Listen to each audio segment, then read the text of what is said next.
د بولیویا یو هدیره کې د نهیلۍ ننداره. یوه خیریه ټولنه د مړو ښخولو لپاره بلډوزرونه کاروي، ځکه د چارواکو لپاره یې د مړیو شمیر خورا زیات دی او چاره یې د دوی له وسه وتلې ده. پیرو کې بیا د روغتیایي مرستې لپاره اوږده کتارونه ولاړ دي. د هېواد نړۍ کې د بل هر ځای پرتله د ناروغانو تر ټولو لوړ شمیر او د چارې تر ټولو کم توان یې لري. دا ښځه اندېښمنه ده چې دلته دومره ډېر خلک ناروغان دي. د وایي حالت ډېر ډارونکی دی. د روغتیا کارپوهان اوس د هغه څه په اړه چې لاتین امریکا کې پیښیږي جدي خطر احساسوي.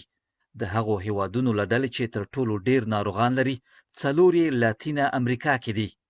برازیل له امریکا وروسته نړۍ کې پر 2م ځای دی. پام وي چې دا به د رښتینې کچې خورا کمه اټکلونه وي.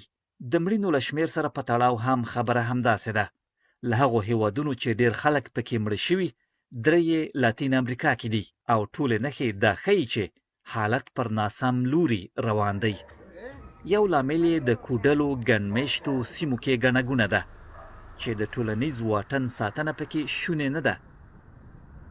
There have now been 11.4 million cases of COVID-19. اوس د کورونا ناروغۍ 11.4 میلیونه پیښې دي او له 515,000 ډیر کسان مړه شوي دي. ناروغي لا په چټکۍ خپرېږي او موږ یې هسکې ته لا نه یو رسېدلي. او د واکمنو تګلارې هم مهمې دي. د برازیل ولسمشر چې په خپله په دې ناروغۍ اخته شوی خربندیز او مسکونه نه وده او ازادي غواړي.